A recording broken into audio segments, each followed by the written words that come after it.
আসসালামু আলাইকুম, আমি কানিশ ফাতেমা। দ্য টাইপ 1 হচ্ছে সরল বাক্য।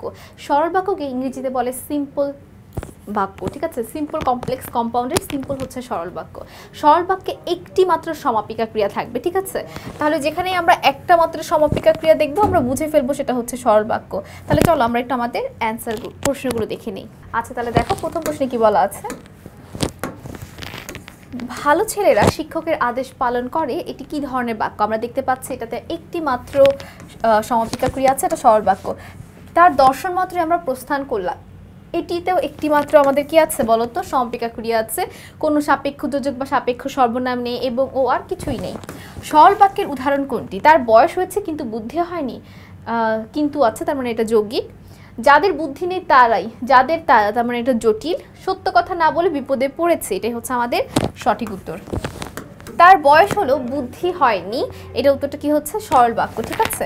জ্ঞানী লোক সকলের শ্রদ্ধা পান, এটি কোন বাক্য? এটাও একটা সরল বাক্য। অর্থাৎ যখনই আমরা কোনো একটা মাত্র সমাপিকা ক্রিয়াকে দেখবো সেটাই হচ্ছে সরল বাক্য। তুমি চেষ্টা না করে ব্যর্থ হয়েছে, এটি কোন বাক্যের উদাহরণ? অবশ্যই এটা উত্তর কি হবে, সরল বাক্য। ভিক্ষুককে টাকা দাও, এখানে একটি মাত্র সমাপিকা ক্রিয়া আছে, তার মানে এটা হচ্ছে আমাদের সরল বাক্য। নিচের কোনটি সরল বাক্য? যে ছেলেটি এখানে এসেছিল সে আমার ভাই, যে সে আছে, যে সে সাপেক্ষ যোজক, তার মানে এটা জটিল বাক্য। দোষ করেছ অথয়েব, অথয়েব আছে, এটা হবে না। বিপদ ও দুঃখ ও আছে, এটা হবে না, তাহলে বাকি থাকে 4। পাখিগুলো নীল আকাশে উঠছে, গঠন অনুসারে এটা কোন বাক্য? অবশ্যই এটা একটা সরল বাক্য, একটি মাত্র সমাপিকা ক্রিয়া।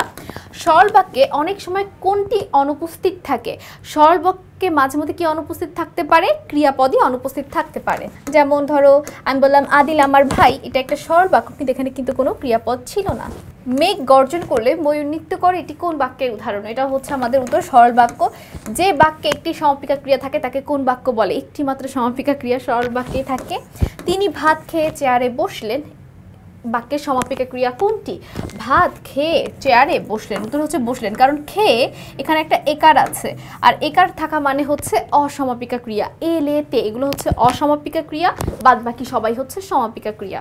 নিচের কোনটি সরল বাক্য? পরিশ্রমের জীবনে সাফল্য লাভ করে, এটাই হচ্ছে আমাদের সরল বাক্য।